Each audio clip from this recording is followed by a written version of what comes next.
Si les creyéramos a los colegas que han hablado estos 2 días, Laura Fernández hubiera perdido las elecciones. Esa Costa Rica que nos describieron, destruida y cargada de enojo por el pueblo, ese enojo es hacia ustedes, no hacia nosotros. Este pueblo votó por la continuidad, porque se sintió contento, feliz y satisfecho por un gobierno lleno de éxitos, con problemas, con dificultades, pero exitoso. Así que esa distopía que ustedes han querido construir se les revierte a ustedes. Ese enojo ya tiene décadas hacia Liberación Nacional y hacia la unidad, y a otros nunca los ha elegido porque sabe que no son capaces de gobernar. Decía Víctor Hugo que el futuro tiene muchos nombres. Para los débiles es lo inalcanzable, para los temerosos lo desconocido, para los valientes como nosotros es una oportunidad. Frente a esas críticas y señalamientos políticos al mensaje presidencial, en muchos de ustedes, no en todos, cargados de mezquindad, les recuerdo a Martí: el sol quema con la misma luz con que calienta, el sol tiene manchas, los desagradecidos solo hablan de las manchas, los agradecidos, como este pueblo, hablan de la luz. Los datos van a enseñarles a ustedes que no estudiaron su lección. Entre el 2023 y el 2026, aunque mi colega y amigo don Edgardo Araya no lo crea, han disminuido los delitos en un 22%. Estudie, lea y cultívese. Ahí están los datos. Los homicidios han aumentado entre el 2023 y el 2026, sí, en un 23%. Pero esa siempre ha sido la tendencia. En la época del Nobel Arias, entre el 2006 y el 2010, no aumentaron un 23%, aumentaron un 42%. Pasaron de 369 a 527. Hoy han aumentado un 23%. Pero vienen disminuyendo. Se aplanó la curva de ascenso. De 906 homicidios en el 2022, pasaron a 870 en el 2025. La curva de crecimiento se aplanó y se inició la disminución. El que no lo quiera ver es porque no quiere. Ahí están los datos fríos, las estadísticas del OIJ, no las de Casa Presidencial. Pero nos enrostran una comparación que me movió a risa, que murieron más personas ahora en estos 4 años que en la Guerra Civil del 48. Una linda historia. Calculémoslos por cada 100,000 habitantes. En ese mes de 1948, entre el 12 de marzo y el 24 de abril, murieron entre 2.500 y 3.000 personas. Calculado en la población de esa época fueron 363 muertos por cada 100,000 habitantes. Y ahora tenemos 16.5.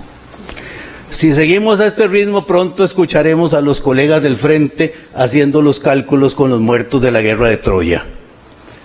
Claro, hay una percepción real de que los homicidios crecen. 70% causados por sicariato, venganza y ajuste de cuentas. Los homicidios en Costa Rica no son un fenómeno generalizado. No es un aumento general de la violencia. Es un fenómeno prioritariamente masculino, territorial, reciente y criminal, no es económico. Y para eso acudo a los datos. Chile, Argentina, Uruguay, países en una situación económica mucho más boyante que Bolivia y Perú, tienen tasas de criminalidad y homicidio más altas. Bolivia tiene 3 por cada 100,000 y Perú tiene 6. La criminalidad en América Latina en esta época no es causada por crisis económica, es causada por el fenómeno de una criminalidad transnacional organizada. Los femicidios, a ver, hablemos con datos y con verdades. En el 2024, 29 femicidios. En el 2025, 36. Y si siguen sumando, pues van a sumar más de 100. Y son los datos tomados del Observatorio de la Violencia de Género. Pero ¿sabe cuántos femicidios hubo en el 2009? 39, más que el año pasado en Costa Rica. ¿Sabe cuántos femicidios se dieron en el 2011? 42. O sea, en la época del Nobel Arias y de la expresidenta Chinchilla, más femicidios en Costa Rica que ahora. Por eso hay que estudiar y ver los datos y no lanzarse al ataque deshonesto y perverso contra un gobierno que ha hecho las cosas bien, y por eso este pueblo lo premia. Y por eso ganamos 6 provincias y por eso ganamos el 75% de los cantones. Claro que tenemos que hacer reformas policiales, judiciales, legales, penitenciarias. Y para eso tenemos que tomarnos de las manos y entender que el Congreso tiene 2 funciones: deliberar y decidir. Un Congreso que delibera sin decidir no es un Congreso, y un Congreso que decide sin deliberar tampoco lo es. Tenemos una reducción en el número de delitos del 2025 al 2026 de un 11.7%, y los homicidios se han reducido en un 22%, calculado del 2025 al 2026, del 1 de enero al 30 de abril. Y si seguimos en esa reducción, bajaremos de 800 los homicidios. La curva de crecimiento de homicidios no solo se aplanó, sino que está en reducción. En esa discusión, en esa deliberación, esperamos disensos, sugerencias y coincidencias. Pero yo, con el respeto que ustedes me merecen, les recuerdo la famosa frase del parlamentario inglés Disraeli, que la repetía mucho Winston Churchill: cuando estés en el gobierno, actúa como si mañana fueras a hacer oposición. Pero cuando estés en la oposición, piensa y actúa como si mañana fueras a hacer gobierno. Eso nos llama a la responsabilidad de todos, porque estar en el gobierno no es para siempre, y estar en la oposición tampoco. Somos hijos de un pasado y herederos de un Estado de Derecho, que garantiza los derechos de los imputados y el respeto y la defensa de las víctimas. Hoy no podemos enfrentar la criminalidad con las reglas del ayer. Para luchar contra esta criminalidad transnacional, que es más poderosa que los propios estados, debemos actualizar nuestro sistema legal y judicial, y hacerlo sin descalificaciones irresponsables ni perversas, cargadas de malignidad y mentira.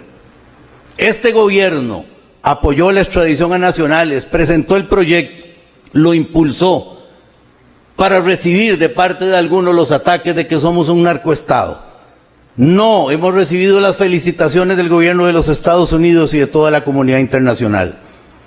Rodrigo Chávez nos abrió los ojos y nos devolvió la fe en la patria. Lo conocí en Atenas y en la escuela hace 50 años. Compartimos responsabilidades en el Banco Mundial y me honra con su amistad. No solo es el presidente, no solo es mi cliente, es sobre todo mi amigo. Y a él, para terminar, le dedico la frase elegante de Bertolt Brecht: hay hombres que luchan un día y son buenos, hay otros que luchan un año y son mejores, hay quienes luchan muchos años y son muy buenos, pero los hay quienes luchan toda la vida. Esos, como Rodrigo Chávez, son los imprescindibles, y por eso, nos guste o no, les guste o no, tendremos Rodrigo Chávez para rato. Gracias, señora presidenta.